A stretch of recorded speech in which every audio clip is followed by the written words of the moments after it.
Hello welcome back students, आपका स्वागत है मेरा यूट्यूब चैनल पे। क्लास 8 के विद्यार्थियों के लिए आज एक फिर पोएम लेकर के आया हूँ, माय मदर। ये बहुत ही अच्छी कविता है बच्चों। इस कविता को समझ लेना, जान लेना बहुत ही ज़रूरी है आपके बोर्ड एग्ज़ाम्स के लिए। बोर्ड एग्ज़ाम्स में आपको कहीं कोई परेशानी समस्या नहीं होगी यदि इसको आप अच्छे तरीके से समझ लेंगे तो ये बहुत अच्छी कविता लिखी गई है डॉक्टर APJ अब्दुल कलाम के द्वारा, माय मदर। तो चलिए बच्चों, आज की इस कविता को स्टार्ट करते हैं। फर्स्ट हम लोग समझेंगे कि बिफोर यू रीड, इस कविता में बिफोर यू रीड में क्या दिया हुआ है। I have daffodil, I have daffodil your book. So see, before you read, who loves you the most in the family. आपके अपने परिवार में आपको सबसे ज़्यादा कौन मानता है, कौन प्यार करता है। When you feel sick or get hurt, whom do you want close to you? यदि आप बीमार पड़ जाते हैं या आपको कोई क्षति पहुंचती है तो आप किसके करीब, किसके नज़दीक आप रहना पसंद करते हैं। डॉक्टर APJ अब्दुल कलाम ने यहाँ अपनी फीलिंग अपनी माँ के लिए बता रहे हैं, दिखा रहे हैं, समझा रहे हैं। The fondest memories of our childhood days are the moments spent with our mothers. हम जितने भी लोग हैं, सब कोई अपनी बचपन की यादें जो है माँ से जुड़ी हुई है, सबकी यादें अपनी माँ से जुड़ी हुई हैं। Doctor APJ Abdul Kalam has portrayed similar feeling in the poem as he remembers his mother on a moonlit night read to fail। बचपन की यादें माँ से जुड़ी हुई है, वो उन यादों को डॉक्टर APJ अब्दुल कलाम इस कविता के माध्यम से हम लोग को बताना चाह रहे हैं। जब वो बैठे रहते माँ की गोद में मूनलाइट नाइट में, जब चंद्रमा चमक रहा होता है, उस समय वो बैठे होते हैं अपनी माँ की गोद में और वो फीलिंग को बताते हैं, समझाते हैं इस पोएम के माध्यम से। एंड देन पोइट को जान लेना भी बहुत आवश्यक और ज़रूरी होता है। Know the poet, here you can see know the poet in the yellow box, right. Doctor APJ Abdul Kalam, October 15, 1931। It means अक्टूबर 15, 1931 को APJ अब्दुल कलाम का जन्म हुआ था। एंड देन जुलाई 27, 2015, जुलाई 27, 2015 को उनका देहांत हो गया। Was the 11th president of India. Doctor APJ Abdul Kalam was the 11th president of India. Bharat के 11वें राष्ट्रपति डॉक्टर APJ अब्दुल कलाम थे। He was known as the missile man of India for his work in the field of rocket science। Rocket science में उन्होंने परचम लहरा दिया था पूरा विश्व में, भारत में, इसीलिए उन्हें मिसाइल मैन ऑफ इंडिया के नाम से जाना जाता है। As a poet and author he has inspired everyone, especially children. एक कवि और एक लेखक के नाते उन्होंने काफ़ी इंस्पायर्ड किया, काफ़ी लोगों को इंस्पायर्ड किया और सबसे ज़्यादा बच्चे को, सबसे ज़्यादा इंस्पायर किए उन्होंने बच्चे को। Try to find and read his autobiography too. और उनके विषय में अधिक जानकारी के लिए उनके ऑटोबायोग्राफी को, यानी उनकी जीवनी को पढ़ना आवश्यक है। तो चलिए बच्चों, आज की इस कविता को हम स्टार्ट करते हैं। See, you have 1 2 3 4 5 6 7 8 and one more stanza. Okay, यहाँ जगह की कमी थी, इस वजह से लास्ट स्टांजा को मैं नहीं लिख पाया, बाद में उसको लिख करके समझा दूंगा। Okay, see, start with the first stanza. Start with the first stanza. कवि डॉक्टर APJ अब्दुल कलाम ने अपनी फीलिंग, उनके माँ से उनकी क्या लगाव थी, उनके बचपन की जो यादें थी, वो इस कविता के माध्यम से बच्चों हम लोग को बता रहे हैं, समझा रहे हैं। तो ये समझ लेना बहुत ज़रूरी होगा आपके बोर्ड एग्जाम्स के लिए। Okay, let's start. See the first stanza. Sea waves golden sand, sea waves golden sand, pilgrims faith, Rameswaram, mosque, street, all merge into one, my mother. See here, sea waves, समंदर की लहरें। ये दृश्य काफ़ी रोचक और मनोरम होता है। समंदर की लहरें, गोल्डन सैंड, और समंदर के रेत यानी समंदर के बालू, जो सुनहरे बालू, जो चमकते बालू होते हैं वो। पिलग्रिम्स फेथ, जो विश्वास है धर्म का वो। रामेश्वरम मॉस्क्यू स्ट्रीट, रामेश्वरम का जो मस्जिद की गली, यदि सबको देखें तो मुझे आप में वो दिखता मेरी माँ। All merge into one my mother. ये जितने भी बातें हैं, जितने भी बातें इन्होंने जिक्र किया है यहाँ, sea waves, golden sand, pilgrims faith, समंदर की लहरें, चमकते बालू और धार्मिक विश्वास, रामेश्वरम की मस्जिद की गली, यदि मैं सोचता हूँ मैं तुम्हें पाता हूँ माँ, मैं तुम्हें पाता हूँ। ये पहली स्टांजा में कवि ने, डॉक्टर APJ अब्दुल कलाम ने अपने फीलिंग को बहुत ही अच्छे तरीके से बताया है, समझाया है। बच्चों, वीडियो को एंड तक देखना, ये काफ़ी रोचक आपके लिए होगा। हर क्लास के, हर वर्ग के, हर उम्र के बच्चों के लिए, हर उम्र के लोगों के लिए ये कविता काफ़ी रोचक है। You come to me like heaven's caring arms. वो अपनी माँ को कह रहे हैं, you come to me like heaven caring arms. I remember the war days when life was challenge and toil। वो कह रहे हैं कि you come to me like heaven caring arms. माँ, तुम मेरे लिए आई हो, भगवान ने तुम्हें भेजा है लाइक हेवन केयरिंग आर्म्स, यानी हमारी रक्षा के लिए, मेरी रक्षा के लिए, हमारी ध्यान रखने के लिए। I remember the war days when life was challenge and toil। मैं उन दिनों को भी याद करता हूँ। The poet here says that I remember the war days when life was challenge and toil। वो कहते हैं कि मैं उन दिनों को भी याद करता हूँ जब युद्ध का समय था, और उस समय, युद्ध के समय लाइफ काफ़ी चैलेंज थे, टॉयल थे, काफ़ी संघर्षपूर्ण वो जीवन था। You come to me like heaven caring arms. आप मेरे लिए, आपको ईश्वर ने भेजा है, हेवन्स केयरिंग आर्म्स। आप मेरे पास आई हैं, आपको मेरे पास भेजा गया है, हेवन केयरिंग आर्म्स, यानी हमारी रक्षा करने के लिए, हमारी सुरक्षा करने के लिए। And I remember the war days when life was challenge and toil। मैं उन दिनों को भी याद करता हूँ जब युद्ध हो रहे थे और फिर लाइफ जो थे वो काफ़ी हार्ड थे, काफ़ी चैलेंज थे। Miles to walk hours before sunrise. Here the poet says about his childhood that he miles to walk hours before sunrise। Before sunrise, Dr. APJ Abdul Kalam had to walk miles and miles। वो काफ़ी मीलों तक तय करते थे दूरी सूर्योदय के पहले। क्यों? Walking to take lessons from the saintly teacher near the temple. वो इसलिए दूरी तय करते थे, वो काफ़ी मेहनत करते थे। क्यों? क्योंकि जो धार्मिक गुरु थे उनसे वो शिक्षा लेने के लिए जाते थे, काफ़ी दूरी तय करके वो जाते थे धार्मिक शिक्षा लेने के लिए। You come to me like heaven caring's arm. I remember the war days when life was challenge and toil। miles to walk before hour before sunrise, walking to take lessons from the saintly teacher near the temple। मैं मीलों दूरी तय करता था घंटों पहले सूर्योदय के। क्यों? क्योंकि उन्हें शिक्षा लेनी थी, सेंटली टीचर, जो धार्मिक शिक्षा लेनी थी उन्हें, इसलिए वो काफ़ी ज़्यादा दूरी तय कर करके सुबह में जाते थे। ये काफ़ी इंटरेस्टिंग है। हर एक चाइल्डहुड में कोई ना कोई सबके साथ स्ट्रगल होती है, तो डॉक्टर APJ अब्दुल कलाम ने अपने स्ट्रगल को बता रहे हैं यहाँ।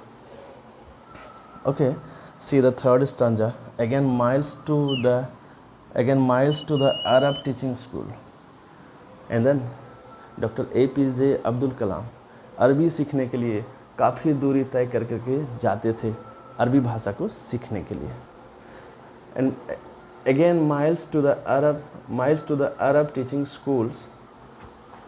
See the third is again miles to the Arab teaching school. Yeah, again miles to the Arab teaching schools.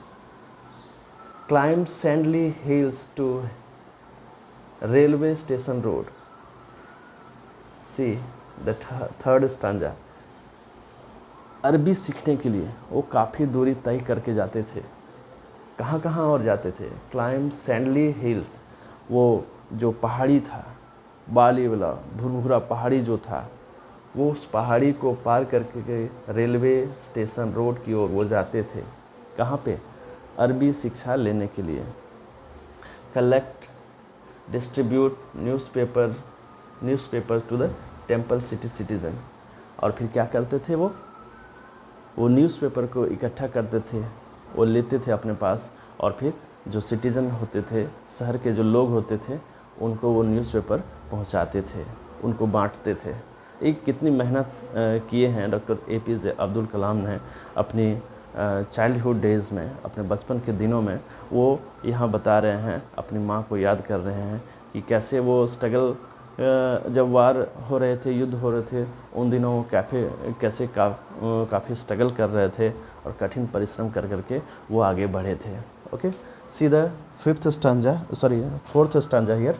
या few hours after sunrise going to school, few hours after sunrise, and after sunrise he used to go to school. वो school जाया करते थे। Evening business time before study at night. अपनी रात्रि की पढ़ाई के लिए रात में वो अपने स्टडी के पहले सारे कार्य को वो समाप्त कर लेते थे। शाम के जो भी उनका बिजनेस था वो कर लेते थे, चूँकि रात में उनको पढ़ाई करनी होती थी। डॉक्टर APJ अब्दुल कलाम ने अपने स्ट्रगल को बताया है इस कविता के माध्यम से, अपनी माँ को याद करते हुए। All this pain of a young boy, कैसे इस युवा लड़के को परेशानियाँ होती है, उनकी स्ट्रगल को इस कविता में बताया गया है, उनकी दर्द को इस कविता में बताया गया है। वो अपना दर्द को बयां किए हैं, अपनी माँ के गोद में बैठे हैं, अपनी माँ को याद कर करके, अपने चाइल्डहुड डेज़ को याद कर करके इस कविता को लिखे हैं। Now the fifth, My mother you transform into fierce strength. The poet says here, माँ तुम तो ट्रांसफ़ॉर्म हो गई किस में? पियोस स्ट्रेंथ। एक पवित्र शक्ति में तुम ट्रांसफ़र हो गई, एक पवित्र शक्ति में तुम बदल गई हो। With kneeling and bowing 5 times. With kneeling and bowing 5 times. यहाँ कहने का मतलब हो गया नीलिंग एंड बोइंग, जो झुक करके नमाज पढ़ा जाता है, अपनी माँ को कहते हैं कि तुम तो ट्रांसफ़र हो गई हो एक पवित्र शक्ति में। With kneeling and Boeing 5 times for the grace of the Almighty only my mother. भगवान की याद करके, खुदा को याद करते हुए आप जो हैं सो वो ट्रांसफॉर्म हो गई हो एक पियोस स्ट्रेंथ में, पवित्र शक्ति में आप बदल गई हो माँ, मेरी माँ आप बदल गई हो एक पवित्र शक्ति में, आप में बहुत सारी शक्ति आ गई है। जब वो नमाज़ पढ़ते हैं तो कैसे झुक करके, अपने घुटनों पे झुक कर करके 5 टाइम्स उनकी माँ नमाज़ पढ़ती है, तो रिलेट किए हुए हैं भगवान से अपनी माँ को यहाँ पे नंबर 5th स्टांजा में। Okay, number 6, your strong pity is your children's strength. किसी माँ का दया उसके बच्चों के लिए काफ़ी शक्ति देती है। तो इस स्टांजा में भी कवि बोल रहे हैं कि your strong pity is your children's strength. आपकी जो दया है आपके बच्चों के लिए वो काफ़ी स्ट्रॉन्ग है, बच्चों को काफ़ी मजबूत करता है। You always share your best with whoever needed the most। आप उनकी मदद किए जो नीडी हैं, जिनको ज़रूरत है, उनकी आप मदद किए, खुले मन से उनकी मदद किए। You always share your best with whoever needed the most, किसी को बहुत ज़्यादा किसी की ज़रूरत होती है तो वहाँ आपने मदद किया। ये कवि डॉक्टर APJ अब्दुल कलाम ने बहुत ही बारीकियों से अपने चाइल्डहुड डेज़ को लिखा है, इस पोइम के माध्यम से बताया है हम लोगों को, ठीक है। You always gave and gave with faith in him. आपने मुझे जो भी दिया है, आपने मुझे जो भी दिया है वो उनके विश्वास से दिया है। अब देखो, हिम, उनके विश्वास से, यहाँ हिम का मतलब हो गया अल्लाह, ईश्वर, भगवान। अब भगवान के विश्वास से मुझे दिया। अब जो भी दिए हैं आप मुझे भगवान के विश्वास से दिए हैं। I still remember the day when I was 10. The poet here says that I still remember the day when I was 10. Doctor APJ Abdul Kalam यहाँ कहते हैं कि मैं उन दिनों को भी याद करता हूँ जब मैं 10 साल का था। Sleeping on your lap to the envy of my elder brothers and sisters. मैं आपकी गोद में सोया रहता था, मैं आपकी गोद में सोया रहता था। ऐसे देखना, यहाँ डॉक्टर APJ अब्दुल कलाम ने अपने ब्रदर और सिस्टर का जिक्र किया है कि जब वो अपनी माँ के गोद में सोया रहता था तो उनके सिस्टर्स और उनके ब्रदर्स जो थे उनको काफ़ी एनवी होती थी, काफ़ी जलन होती थी कि नहीं उसको ज़्यादा केयर हो रहा है, केयर मिल रहा है, ठीक है। It was full moon night, my world only you new mother my mother. जब चांदनी रात थी, डॉक्टर APJ अब्दुल कलाम अपनी माँ के गोद में सोए हुए रहते थे। The poet says here that only you know my world. एक बच्चे के लिए सबसे ज़्यादा केयर और सबसे ज़्यादा जानकारी उसकी माँ रखती है। डॉक्टर APJ अब्दुल कलाम यहाँ वही बातें बोल रहे हैं कि मेरी दुनिया को सिर्फ आप जानती हो माँ, सबसे बेहतर अच्छे ढंग से आप जानती हो माँ। When at midnight I woke with tears falling on my knee. The poet says here in the 8th stanza that the midnight, जब मध्य रात्रि होती थी, जब आधी रात होती थी तो मैं उठता था। मुझे जो परेशानी होती थी with tears falling on my knee, मुझे जो परेशानी होती थी, यहाँ कहने का मतलब हो गया I woke with tears falling on my knee। जो दिन भर का थकान होता था, जो उनकी परेशानी होती थी, वो रात में उठ जाते थे और अपनी महसूस करते थे अपनी थकान को, अपनी स्ट्रगल को, अपनी जो मेहनत है उनको। You know the pain of your child my mother. सिर्फ मेरी माँ तुम ही जान सकती हो किसी बच्चे की दर्द को, किसी बच्चे के दुख को, किसी बच्चे के परिश्रम को, किसी बच्चे की समस्या को। Your caring hands tenderly removing the pain. और किसी बच्चे की, आपकी हमारी जो भी समस्या है, जो भी दर्द है, उसको सिर्फ और सिर्फ हटा सकती है, दूर कर सकती है हमारी माँ। डॉक्टर APJ अब्दुल कलाम ने यहाँ वही बातें बोल रही हैं कि हमारी जो समस्या है उसको आप ही दूर कर सकती हैं माँ। आप मेरे लिए केयरिंग हैंड्स हैं, हमारे सारे दुखों को हरने वाली आप हैं माँ। Okay, this is the 8th stanza. Now the 9th stanza I will write here on the board. यह जगह की कमी थी, इस वजह से नहीं लिख पाया था। Okay, C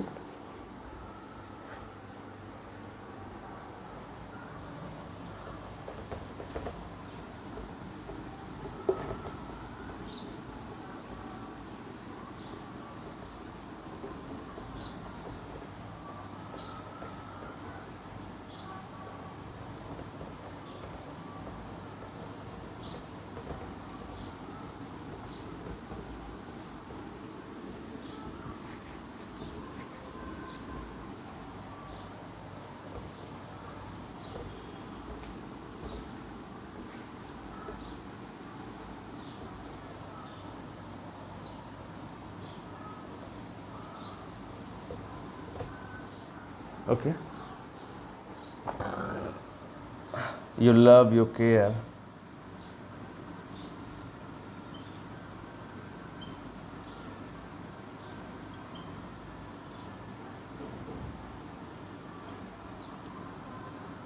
Your faith gave me strength.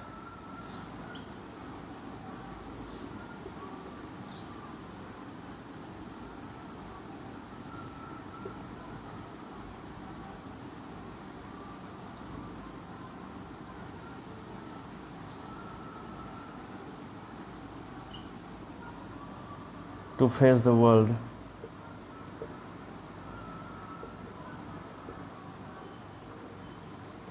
To face the world without fear.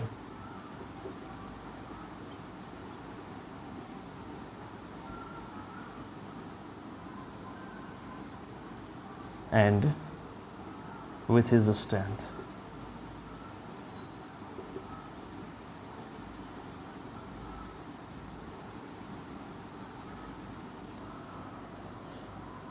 We'll meet again.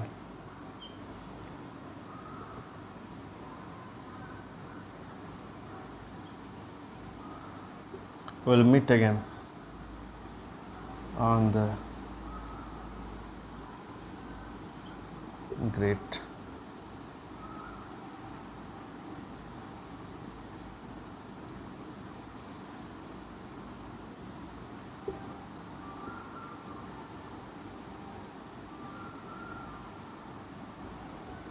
See the last stanza of the poem. इसके पहले सारे स्टांजाज में पोइट ने अपनी फीलिंग को बताया. अब लास्ट स्टांजा में देखते हैं कि वो क्या अपनी फीलिंग को बता रहे हैं. यहाँ पे योर लव, अपनी माँ को कह रहे हैं कि माँ तुम्हारा प्यार, योर केयर, तुम्हारा केयर करना हमारा, your faith gave me strength, और आपका जो विश्वास है वो मुझे शक्ति देता है. वो मुझे शक्ति देता है क्या के लिए? To face the world without fear and with the strength. दुनिया की समस्या का समाधान करने के लिए, दुनिया की समस्या का समाधान करने के लिए, जो हमारी समस्या है उसका समाधान करने के लिए विदाउट फियर, बिना डर के आपने मुझे वो शक्ति दी है कि जिसके वजह से मैं दुनिया का हर प्रॉब्लम का समाधान, समस्या का समाधान कर सकता हूँ. विथ इज स्ट्रेंथ, और उसमें क्या है? ईश्वर की शक्ति है, ईश्वर का विश्वास है, ईश्वर का स्ट्रेंथ है. उसके वजह से मैं दुनिया का हर एक प्रॉब्लम्स का सॉल्यूशन कर सकता हूँ. Will meet again on the great judgement day. Here the great judgement day, ये ग्रेट जजमेंट डे ये कुरान में कही गई बात है. ग्रेट जजमेंट डे, इस दिन जो होता है, एक समय होता है जिस दिन ये जो बातें हैं कुरान में कही गई हैं, ये बातें होती है कि इस दिन सभी पवित्र आत्माएं आपस में मिलती है. वो कह रहे हैं अपनी माँ को, माँ we will meet again on the great judgement day. जब ग्रेट जजमेंट डे होगा, जब सभी पवित्र आत्माएं बाहर निकलेंगी मिलने के लिए, तो मैं भी तुमसे मिलूँगा माँ, मेरी माँ, मैं भी तुमको मिलूँगा on the great judgement day. Your love, your care, your faith gave me strength. तुम्हारा प्यार, तुम्हारा केयर और तुम्हारा विश्वास मुझे शक्ति देती है दुनिया के हर एक प्रॉब्लम्स का सॉल्यूशन के लिए. Will meet again on the great judgement day. और हम लोग ग्रेट जजमेंट डे में ज़रूर मिलेंगे. उस समय जो पवित्र आत्माएं बाहर निकलती है, अपनी माँ को वो पवित्र आत्मा के रूप में देख रहे हैं, और देखना भी चाहिए हर एक बच्चे को अपनी माँ को. तो on the great judgement day उस समय हम लोग मिलेंगे. माँ, मेरी माँ, हम लोग ग्रेट जजमेंट डे में मिलेंगे. तो बच्चों, ये बहुत अच्छी कविता कैसी लगी आपको आप ज़रूर बताना, और इसको बार बार देखना ताकि हर एक लाइन को आपको समझ आ जाए. ठीक है बच्चों, वीडियो को देखते रहो. Thank you.